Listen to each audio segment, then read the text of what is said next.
یہی وہ صورتحال تھی جس کی تفصیل سن کر سلطان صلاح الدین ایوبی پریشان ہو گیا تھا۔ اسے یہ اطلاع بہت تکلیف دے رہی تھی کہ مسلمانوں کے خلاف جاسوسی کر رہے ہیں۔ اس کے لیے پریشانی کی دوسری وجہ یہ تھی کہ مقبوضہ علاقے کے صلیبیوں نے مسلمانوں کے خلاف پیار کا ہتھیار استعمال کرنا شروع کر دیا تھا، اور اس کے ساتھ ہی نوجوانوں کی کردار کشی کا بھی عمل شروع ہو گیا تھا۔ ان دونوں سے زیادہ خطرناک وہ افواہیں تھی جو وہاں کے مسلمانوں میں اسلامی فوج کے خلاف پھیلائی جا رہی تھی۔ اس نے اپنے نظام جاسوسی کے نائب زاہدین کو بلایا اور پوچھا، کیا تم نے ان کی باتیں سن لی ہے؟ زاہدان نے جواب دیا، ایک ایک لفظ سنا اور انہیں آپ کے پاس لایا ہوں۔ سلطان صلاح الدین ایوبی نے پوچھا، علی بن سفیان کو قاہرہ سے بلا لوں یا تم اس کی جگہ پر کر سکو گے؟ یہ معاملہ نازک ہے۔ دشمن کے شہر میں مسلمانوں کو افواہوں اور دشمن کے زہریلے پیار سے بچانا ہے۔ زاہدان نے جواب دیا، علی بن سفیان کو قاہرہ سے بلانے کی ضرورت نہیں، حسن بن عبداللہ کو بھی ان کے ساتھ رہنے دے۔ مصر کے حالات اچھے نہیں، تخریب کاری اور غداروں سے بھرا پڑا ہے۔ کرک کے مسئلے کو میں سنبھال لوں گا۔ سلطان صلاح الدین ایوبی نے پوچھا، تم نے کیا سوچا ہے؟ وہ دراصل زاہدین کا امتحان لے رہا تھا۔ وہ جانتا تھا کہ زاہدین مخلص سراغ رسا ہے اور اپنے شعبے کے سربراہ علی بن سفیان کا شاگرد ہے۔ اس پر سلطان کو پورا اعتماد تھا۔ پھر بھی یہ یقین کرنا ضروری سمجھتا تھا کہ یہ شاگرد اپنے استاد کی کمی کو پورا کر لے گا۔ اس نے زاہدین کا جواب سنے بغیر کہا، زاہدان، میں نے میدان جنگ میں شکست نہیں کھائی۔ یہ خیال رکھنا کہ میں اس محاذ پر بھی شکست کھانا نہیں چاہتا جس پر صلیبیوں نے حملہ کیا ہے۔ میں کرک کے مسلمانوں کو اخلاقی اور نظریاتی تباہی سے بچانا چاہتا ہوں۔ زاہدان نے کہا، آپ جانتے ہیں کہ کرک میں ہمارے جاسوس موجود ہیں۔ میں انہیں اس مقصد کے لیے استعمال کروں گا۔ وہاں کے مسلمانوں کو آپ کے متعلق اور ہماری فوج کو مصر کے متعلق صحیح خبر سناتے رہیں گے۔ اس نے کہا، وہاں کی مسلمان عورتوں میں قومی جذبے کی کمی نہیں۔ ہم جوان لڑکیوں سے کہیں گے کہ وہ گھر گھر جا کر عورتوں کے ذہن صاف کرتی رہیں گی۔ ہمارا مشاہدہ یہ ہے کہ وہاں کی لڑکیاں لڑنے کے لیے بھی تیار۔ عورتیں اگر گھر اور بچوں کی تربیت کا محاذ سنبھالے رکھے تو اسی سے اسلام کے فروغ اور سلطنت اسلامیہ کی توسیع میں بہت مدد ملے گی۔ انہیں اس مقصد کے لیے استعمال کرو کہ مسلمان گھرانوں میں اور بچوں میں غیر اسلامی اثرات نہ داخل ہونے دیں۔ میں اس کوشش میں مصروف ہوں کہ کرک پر جلدی حملہ کر دو اور شوبک کی طرف وہاں کے بھی مسلمانوں کو آزاد کراؤ۔ اس نے زاہدان سے پوچھا، اس مقصد کے لیے کسے کرک بھیجو گے؟ زاہدان نے جواب دیا، انہی دونوں کو۔ یہ آنے جانے کے راستوں اور طریقوں سے واقف ہو چکے ہیں اور وہاں کے حالات اور ماحول سے مانوس ہے۔ یہ دونوں آدمی غیر معمولی طور پر ذہین جاسوس تھے۔ سلطان صلاح الدین ایوبی نے انہیں ہدایت دینی شروع کر دی۔ کرک کے مسلمان باشندوں پر پیار کا جو ہتھیار چلایا جا رہا تھا وہ صلیبیوں کی انٹیلیجنس کے ڈائریکٹر جرمن نژاد ہرمن کی اختراع تھی۔ وہ شوبک کی شکست کے بعد صلیبی حکمرانوں پر زور دے رہا تھا کہ کرک کے مسلمانوں کو پیار کا دھوکہ دے کر صلیب کا وفادار بنایا جائے یا کم از کم صلاح الدین ایوبی کے خلاف کر دیا جائے۔ صلیبی حکمراں مسلمانوں سے اتنی زیادہ نفرت کرتے تھے کہ ان کے ساتھ جھوٹا پیار بھی نہیں کرنا چاہتے تھے۔ وہ تشدد اور گندگی سے مسلمانوں کا قومی جذبہ اور وقار ختم کرنے کے قائل تھے۔ ہرمن اپنے فن کا ماہر تھا۔ اس نے صلیبی حکمرانوں کو بڑی مشکل سے اپنا ہم خیال بنایا اور یہ پالیسی مرتب کرا لی کہ شہر اور مضافات کے اس علاقے میں کہ مسلمانوں کو جو صلیبی استبداد میں مشتبہ اور جاسوس سمجھا جائے، جن مسلمانوں کے خلاف ذرا سی بھی شہادت ملے اسے گرفتار کر کے غائب کر دیا جائے، لیکن ہر مسلمان شہری کو دشاہت زدہ نہ کیا جائے۔ اس پالیسی کی بنیادی شک یہ تھی کہ لڑکیوں کے ذریعے مسلمان لڑکیوں کو بے پردہ کیا جائے اور مسلمان لڑکیوں کو ذہنی طور پر عیاشی اور نشے کا عادی بنا دیا جائے۔ لہٰذا اس پالیسی پر عمل شروع کر دیا گیا۔ ابتدا افواہوں سے کی گئی تھی۔ ہرمن نے یہ منظوری بھی لے لی تھی کہ مسلمانوں میں غداری کے جراثیم پیدا کرنے کے لیے خاصی رقم خرچ کی جائے۔ چند ایک مسلمانوں کو خوبصورت گھوڑیوں کی بگھیاں دے کر انہیں شہزادہ بنا دیا جائے اور انہیں مسلمانوں کے خلاف مخبری اور ان میں افواہیں پھیلانے کے لیے استعمال کیا جائے۔ انہیں شادی دربار میں وقتاً فوقتاً مدعو کیا کہ ان کے ساتھ شاہانہ سلوک کیا جائے۔ ان کی مستورات کو بھی مدعو کر کے ان کی عزت کی جائے کہ وہ اپنی اصلیت اور اپنا مذہب ذہن سے نکال دے۔ ہرمن نے کہا، اگر آپ مسلمانوں کو اپنا غلام بنانا چاہتے ہیں تو اس کے دماغ میں بادشاہی کا کیڑا ڈال دے، اسے گھوڑے اور بگھیاں دے کر اس کے دامن میں چندے کا اشرفیہ ڈال دے، پھر وہ بادشاہی کے نشے میں آپ کے اشاروں پر ناچے گا، شراب بھی پیے گا اور اپنی بیٹیوں کو اپنے ہاتھوں سے ننگا کر کے آپ کے حوالے کر دے گا۔ اگر آپ مسلمانوں کا مستقبل تاریک کرنا چاہتے ہیں تو یہ نسخہ آزمائیے۔ میں آپ کو پہلے بھی بتا چکا ہوں اور اب پھر بتاتا ہوں کہ یہودیوں نے مسلمانوں کی اخلاقی تباہی کے لیے اپنی لڑکیاں پیش کی ہے۔ آپ جانتے ہیں کہ مسلمان کا سب سے پرانا سب سے بڑا دشمن یہودی ہے۔ اسلام کی جڑیں تباہ کرنے کے لیے یہودی اپنی بیٹیوں کی عزت اور اپنی پونجی کا آخری سکہ بھی قربان کرنے کو تیار ہے۔ یہودیوں میں خطرہ یہ تھا کہ وہ اپنے خطے کے رہنے والے تھے، اس لیے مسلمانوں کی زبان بولتے تھے اور ان کے رسم و رواج اور کئی دیگر قوائف ملتے جھلتے تھے۔ کوئی یہودی لڑکی مسلمانوں کا لباس پہن کر کسی مسلمان گھر میں جا بیٹھے تو اسے بلا شک و شبہ مسلمان سمجھ لیا جاتا تھا۔ اس مشابہت سے یہودی پورا فائدہ اٹھا رہے تھے اور اسلامی معاشرے میں غیر اسلامی زہر داخل ہونا شروع ہو گیا تھا۔ جس روز سلطان صلاح الدین ایوبی نے 2 جاسوسوں کو ہدایت دی اور زاہدان سے کہا تھا کہ وہ کرک میں جاسوسی کے لیے مسلمانوں کو صحیح خبریں پہنچائے، اس سے 20 روز بعد کرک میں ایک پاگل اور مجذوب اچانک کہیں سے نمودار ہوا۔ اس نے ہاتھ میں لکڑی کی بنی ہوئی گز بھر لمبی سلیب اٹھا رکھی تھی جسے وہ اوپر کر کے چلاتا تھا، مسلمانوں کی تباہی کا وقت قریب آ گیا ہے۔ شوبک میں مسلمان اپنی بیٹیوں کی عصمت دری کر رہے ہیں۔ مصر میں مسلمانوں نے شراب پینا شروع کر دی ہے۔ خدا یسوع مسیح نے کہا ہے کہ اب یہ قوم روئے زمین پر زندہ نہیں رہ سکتی۔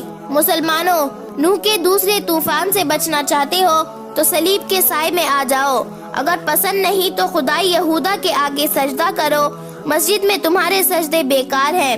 لباس و شکل و صورت سے وہ اچھا بھلا لگتا تھا لیکن باتوں اور اندازوں سے پاگل معلوم ہوتا تھا۔ اس کی داڑھی بھی لمبی تھی، لمبا چوغا پہن رکھا تھا، سر پر پگڑی اور اس پر رومال ڈالا ہوا تھا جو کندھوں پر بھی پھیلا ہوا تھا۔ اس کے چہرے اور کپڑوں پر گرد تھی جس سے پتا چلتا تھا کہ وہ سفر سے آیا ہے۔ اس کے پاؤں گرد آلود تھے۔ اسے کوئی روکتا اور بات کرتا تھا تو وہ رک جاتا تھا لیکن کوئی جواب نہیں دیتا تھا، کوئی بات جیسے سنتا اور سمجھتا ہی نہیں تھا۔ سوال کوئی بھی پوچھے وہ اپنا اعلان دہرانے لگتا تھا، مسلمانوں کی تباہی کا وقت قریب آ گیا ہے، وغیرہ وغیرہ۔ کسی نے بھی معلوم کرنے کی کوشش نہ کی وہ کون ہے اور کہاں سے آیا ہے۔ عیسائی اس لیے خوش تھے کہ اس نے ہاتھ میں صلیب اٹھا رکھی تھی اور خدائی یسوع مسیح کا نام لیتا تھا۔ یہودی اس لیے خوش تھے کہ مشترک تھی کہ وہ مسلمانوں کی تباہی کی خوشخبری سنا رہا تھا۔ صلیبی فوج کے چند ایک سپاہیوں نے اس کی للکار سنی تو انہوں نے قہقہا لگایا۔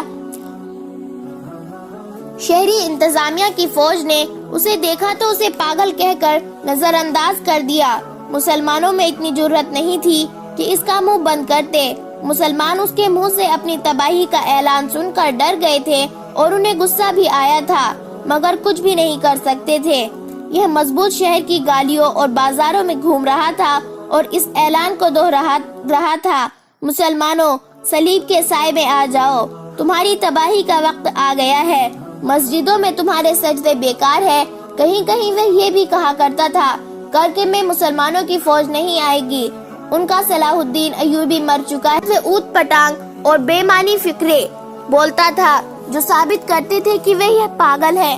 بچے اس کے پیچھے پیچھے چلے جا رہے تھے، بڑے عمر کے آدمی بھی کچھ دور تک اس کے پیچھے چلتے اور رک جاتے تھے، وہاں سے چند اور آدمی اس کے پیچھے چل پڑتے تھے۔ مسلمان اسے غصے کی نگاہ سے بھی دیکھتے تھے اور اپنے بچوں کو اس کے پیچھے جانے سے روکتے تھے۔ صرف ایک مسلمان تھا جو اس پاگل کے پیچھے پیچھے جا رہا تھا۔ وہ پاگل سے 10-12 قدم دور تھا۔ یہ ایک جوان سا مسلمان تھا۔ راستے میں 2 عیسائی نوجوانوں نے اسے تانے دیے۔ ایک نے اسے کہا، عثمان بھائی تم بھی صلیب کے سائے میں آ جاؤ۔ اس نے انہیں قہر بھری نظروں سے دیکھا اور چپ رہا۔ ان عیسائیوں کو معلوم نہیں تھا کہ عثمان کے پاس ایک خنجر ہے اور وہ اس پاگل کو قتل کرنے کے لیے اس کے پیچھے پیچھے جا رہا ہے۔ اس کا پورا نام عثمان سالم تھا۔ اس کے ماں باپ زندہ تھے اور اس کی ایک چھوٹی بہن تھی جس کا نام النور سالم تھا۔ اس لڑکی کی عمر 22-23 سال تھی۔ اسلام کے نام پر جان نثار کرتا تھا۔ صلیبی حکومت کی نظر میں وہ مشتبہ بھی تھا کیونکہ وہ مسلمان نوجوانوں کو صلیبی حکومت کے خلاف زمین دوز کارروائیوں کے لیے تیار کرتا رہتا تھا۔ وہ ابھی کوئی جرم کرتا پکڑا نہیں گیا تھا۔ اس نے جب اس پاگل کی آواز سنی تو باہر نکل گیا۔ صلیب بلند کیے مسلمانوں کے خلاف بلند آواز میں وہی تباہی بکتا جا رہا تھا۔ عثمان سالم نے یہ بھی نہ الفاظ سنے تو اس پر دیوانگی طاری ہو گئی۔ اپنے گھر جا کر اس نے خنجر لیا اور کرتے کے اندر ناف میں اڑس کر پاگل کے پیچھے پیچھے چل پڑا۔ وہ اسے ایسی جگہ قتل کرنا چاہتا تھا جہاں اسے کوئی پکڑ نہ سکے۔ وہ صلیبیوں کے خلاف مزید کارروائیوں کے لیے زندہ رہنا چاہتا تھا۔ وہ پاگل سے 10-12 قدم پیچھے چلتا گیا اور اس کا اعلان سنتا گیا۔ جب 2 عیسائیوں نے اسے تانے دیے اور ایک نے کہا کہ عثمان تم بھی صلیب کے سائے میں آ جاؤ تو اس کی آنکھوں میں خون اتر آیا۔ اس کے دل میں قتل کا ارادہ اور زیادہ پختہ ہو گیا۔ پاگل کے پیچھے اور اس کے ساتھ ساتھ لوگوں کا جلوس اکٹھا ہو گیا تھا۔ قتل کا یہ موقع اچھا نہیں تھا۔ دن گزرتا گیا اور پاگل کی آواز دھیمی پڑتی گئی۔ اس کے پیچھے چلنے والے کم ہوتے گئے۔ سورج غروب ہونے میں ابھی کچھ دیر باقی تھی۔ ایک مسجد آ گئی۔ پاگل مسجد کے دروازے میں بیٹھ گیا اور اس نے صلیب اوپر کر کے کہا، اب یہ گرجا ہے، مسجد نہیں ہے۔ اس وقت عثمان سالم اس کے قریب جا کر کھڑا ہو گیا۔ اسے اچھی طرح احساس تھا کہ وہ بے شک پاگل ہے، لیکن اس کے قتل کی سزا بھی موت نہیں ہوگی کیونکہ اس نے صلیب اٹھا رکھی ہے اور یہ مسلمانوں کے خلاف نعرے لگا رہا ہے۔ عثمان سالم نے پاگل کے قریب آ کر دھیمی آواز میں کہا، یہاں سے فوراً اٹھو اور اپنے صلیب کے ساتھ غائب ہو جاؤ ورنہ صلیبی یہاں سے تمہاری لاش اٹھائیں گے۔ پاگل نے اسے نظر بھر دیکھا۔ اس کے سامنے بہت سے بچے کھڑے تھے۔ اس نے عثمان سالم کی دھمکی کا جواب دیے بغیر بچوں کو ڈانٹ کر بھاگ جانے کو کہا۔ بچے ڈر کر بھاگ گئے تو پاگل مسجد کے اندر چلا۔ عثمان سالم کے لیے یہ موقع بہت اچھا تھا۔ اس نے کچھ سوچے بغیر چوکڑی بھری دروازے کے اندر گیا اور دروازہ بند کر لیا۔ اس نے بہت تیزی سے خنجر نکالا مگر وار کرنے لگا تو پاگل نے گھوم کر اس نے صلیب آگے کر کے وار صلیب پر لیا اور کہا، رک جاؤ جوان، اندر چلو، میں مسلمان ہوں۔ عثمان سالم نے دوسرا وار نہ کیا۔ پاگل جوتے اتار کر مسجد کے اندرونی کمرے میں چلا گیا۔ اس نے صلیب اپنے ہاتھ میں رکھی۔ اندر جا کر اس نے عثمان سالم سے نام پوچھا اور کہا، میں مسلمان ہوں، میری باتیں غور سے سن لو، مجھے بتاؤ کہ تم کب سے میرے پیچھے آ رہے ہو۔ عثمان سالم نے جواب دیا، میں سارا دن تمہارے پیچھے پھرتا رہا ہوں مگر مجھے قتل کا موقع نہیں مل رہا تھا۔ تم مجھے کیوں قتل کرنا چاہتے ہو؟ عثمان سالم نے جواب دیا، موقع نہیں مل رہا تھا۔ تم مجھے کیوں قتل کرنا چاہتے ہو؟ عثمان سالم نے جواب دیا، کیونکہ میں اسلام اور سلطان صلاح الدین ایوبی کے خلاف کوئی بات برداشت نہیں کر سکتا۔ اسے کئی اور باتیں پوچھی۔ آخر اس نے کہا، مجھے تم جیسے ایک جوان کی ضرورت تھی، اچھا ہوا کہ تم خود ہی میرے پیچھے آ گئے۔ میرا خیال تھا کہ مجھے اپنے مطلب کا مسلمان بڑی مشکل سے ملے گا۔ میں سلطان صلاح الدین ایوبی کا بھیجا ہوا جاسوس ہوں۔ میں نے یہ ڈھونگ صلیبیوں کو دھوکہ دینے کے لیے رچایا ہے۔ میں نے اسی بھیس میں سفر کیا ہے۔ مجھے تم سے کچھ باتیں کرنی ہے۔ یاد رکھو کہ مسجد میں کوئی صلیبی آ گیا تو پھر وہی بکواس شروع کر دوں گا جو دن بھر کرتا رہا ہوں۔ تم غور سے سنتے رہنا جیسے تم مجھ سے متاثر ہو رہے ہو۔ میں بہت تیزی سے بولوں گا شام کی نماز کا وقت ہو رہا ہے۔ مسلمانوں میں صلیبیوں کے بھی جاسوس ہیں۔ میں نمازیوں کے آنے تک اپنی بات ختم کرنا چاہتا ہوں۔ عثمان صارم نے کبھی جاسوس نہیں دیکھا تھا۔ اسے معلوم نہیں تھا کہ یہ غیر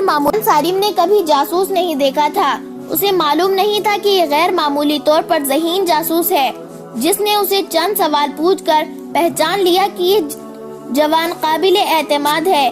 جاسوس نے اس سے کہا، اپنے جیسے چند ایک جوان اکٹھے کرو اور کچھ مسلمان لڑکیوں کو بھی تیار کرو۔ تمہیں ہر ایک مسلمان گھرانے میں یہ پیغام پہنچانا ہے کہ صلاح الدین ایوبی زندہ ہے اور وہ اپنی فوجوں کے ساتھ یہاں سے صرف آدھا دن کی مسافت جتنی دور ہے۔ اس کی تمام فوج نہ صرف کرک پر حملہ کرنے کے لیے تیار ہے، بلکہ اس فوج نے صلیبی قوم کی ناک میں دم کر رکھا ہے۔ مصر میں حالات پرسکون ہیں۔ وہاں صلیبیوں نے جو تخریب کاری کی تھی وہ ہے۔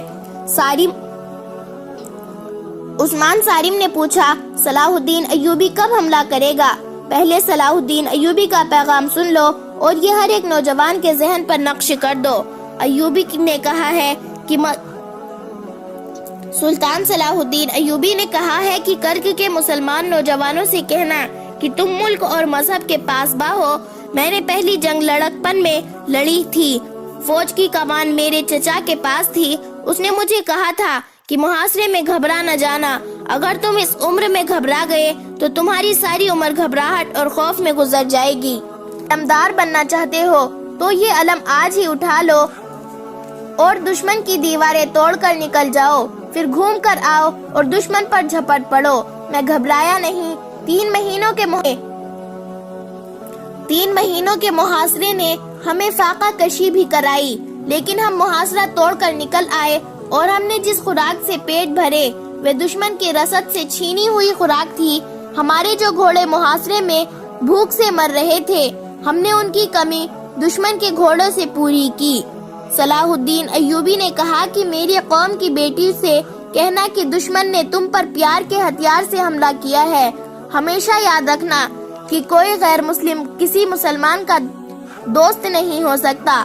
صلیبی میدان جنگ میں ٹھہر نہیں سکے، ان کے منصوبے خاک میں مل گئے ہیں، اس لیے وہ اب مسلمانوں کی ابھرتی ہوئی نسل کے ذہن سے قومیت اور مذہب نکالنے کی کوشش کر رہے ہیں۔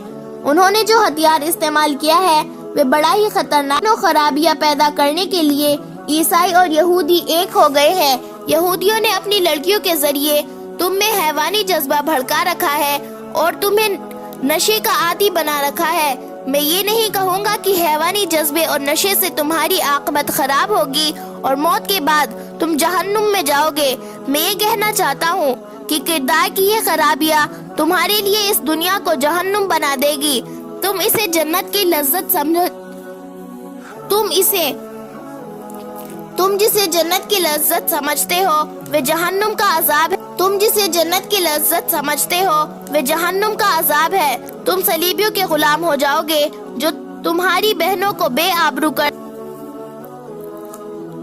تمہارے قرآن کے ورق گلیوں میں اڑیں گے اور تمہاری مسجدیں استبل بن جائے گی۔ صلاح الدین ایوبی نے کہا کہ باوقار قوم کی طرح زندہ رہنا چاہتے ہو تو اپنی روایت کو نہ بدلو۔ صلیبی ایک طرف تم پر تشدد کر رہے ہیں اور دوسری طرف تمہیں گھوڑا گاڑیوں کا لالچ دے رہے ہیں۔ مسلمان ان عیاشیوں کا قائل نہیں ہوتا۔ تمہاری دولت تمہارا کردار اور ایمان ہے۔ یہ صلیبیوں کی شکست کا ثبوت ہے کہ وہ تمہاری تلواروں سے خوف زدہ ہو کر اتنے اوچھے ہتھیار کہ اپنی بیٹیوں کو بے حیا بنا کر تمہیں اپنے غلام بنانے کا جتن کر رہے ہیں۔ میری قوم کے بیٹوں، اپنے کردار کو محفوظ رکھو، اپنے آپ کو قابو میں رکھو۔ ظالم حکمراں دراصل کمزور حکمراں ہوتا ہے۔ وہ اپنے مخالفین میں سے کسی کو تشدد سے زیر کرنے کی کوشش کرتا ہے اور کسی کو دولت کا لالچ دے کر۔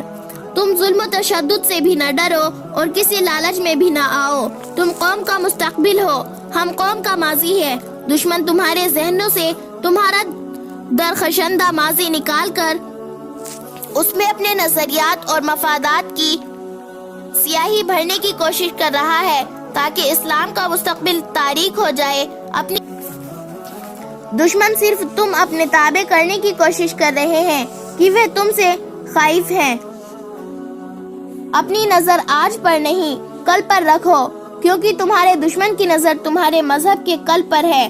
تم نے دیکھ لیا ہے کہ کفار تمہارا کیا حال کر رہے ہیں۔ اگر تم ذہنی عیاشی میں پڑ گئے تو تمام تر ملت اسلامیہ کا یہی حشر ہوگا۔ جاسوس نے سلطان صلاح الدین ایوبی کا پیغام بہت تیزی سے عثمان صارم کو سنا دیا اور اسے عمل کے طریقے بتانے لگا۔ اس نے کہا، سالار اعظم نے خاص طور پر کہا ہے کہ اپنے اوپر جوش اور جذبات کا غلبہ طاری نہ کرنا، عقل پر جذبات کو غالب نہ آنے دینا، اشتعال سے بچنا، اپنے آپ پر قابو رکھنا، احتیاط لازمی ہے۔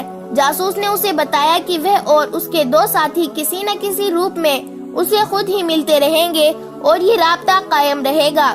فوری طور پر ضرورت یہ ہے کہ مسلمان اپنے گھروں میں چوری چھپے کمانے، تیر اور برچھیاں رکھے، عورتوں کو گھروں کے اندر ہی خنجر اور برچھی مارنے اور وار سے بچنے کے طریقے سکھائے، یہودی لڑکیوں کی باتوں پر دھیان نہ دے، ان کے ساتھ ایسی کوئی بات نہ کرے جس سے انہیں کوئی شک پیدا ہو، اپنے طور پر کوئی جنگی کارروائی نہ کرے، پہلے منظم ہو جائے، پھر قیادت بن اور کسی فرد کا کوئی اقدام قائد اجازت کے بغیر نہ ہو۔ سورج غروب ہونے لگا تھا، مسجد کا پیش امام آ گیا، اسے دیکھتے ہی جاسوس نے صلیب اٹھائی اور دوڑتا ہوا باہر نکل گیا۔ باہر سے پھر وہی اعلان سنائی دینے لگا، مسلمانوں، صلیب کے سائے میں آ جاؤ، تمہارا اسلام مر گیا ہے۔ اسلام نے عثمان صارم کو قہر بھری نظروں سے دیکھتے ہوئے پوچھا، یہ یہاں کیا کر رہا ہے؟ میں اتنا بوڑھا نہ ہوتا تو یہاں سے اسے زندہ باہر نہ جانے دیتا، میں اس کے پیچھے آیا تھا کہ یہاں سے زندہ نہ نکل سکے۔ عثمان صارم نے امام کو اپنا خنجر دکھا کر کہنے لگا، خدا کا شکر ہے کہ اس نے میرا خنجر صلیب پر روک لیا تھا۔ یہ آدمی پاگل نہیں ہے، عیسائی اور یہودی بھی نہیں ہے، یہ مسلمان ہے، صلاح الدین ایوبی کا پیغام لایا ہے۔ اس نے بوڑھے امام کو سلطان صلاح الدین ایوبی کا پیغام سنایا اور کہا، میں اس پیغام پر عمل کروں گا، آج شام سے ہی بسم اللہ کر رہا ہوں، لیکن ہمیں ایک امیر کی ضرورت ہے، کیا آپ ہماری قیادت کریں گے؟ یہ سوچ لے کہ صلیبی حکومت کو خبر مل گئی تو سب سے پہلے امیر کی گردن اڑا دی جائے گی۔ کیا مسجد میں کھڑے ہو کر یہ جرت کر سکتا ہے کہ میں قوم سے الگ رہوں گا؟ امام نے جواب دیا، لیکن یہ فیصلہ قوم کرے گی کہ میں امیر بننے کے قابل ہوں یا نہیں۔ میں خدا کے گھر میں کھڑا یہ عہد کرتا ہوں کہ میری دانش، میرا مال، میری اولاد اور میری جان اسلام کے تحفظ اور فروغ کے لیے اور صلیب کو ربا زوال کرنے کے لیے وقف ہو گئی ہے۔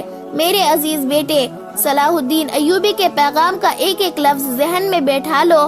اس نے ٹھیک کہا ہے کہ نوجوان قوم مذہب کا مستقبل ہوتے ہیں، وہ اسے روشن بھی کر سکتے ہیں اور آوارہ ہو کر اسے تاریک بھی کر سکتے ہیں۔ جب کوئی نوجوان صلیبیوں اور یہودیوں کی بے حیائی کا دلدادہ ہو کر لڑکیوں کو بری نظر سے دیکھتا ہے تو وہ محسوس نہیں کرتا کہ اس کی اپنی بہن بھی اس جیسے نوجوان کی نظر کا شکار ہو رہی ہے۔ یہ وہ قوم ہے جہاں قومیں تباہ ہوتی ہے۔ میرے نوجوان بیٹے، خدا کے اس گھر میں عہد کرو کہ تم صلاح الدین ایوبی کے پیغام پر عمل کرو۔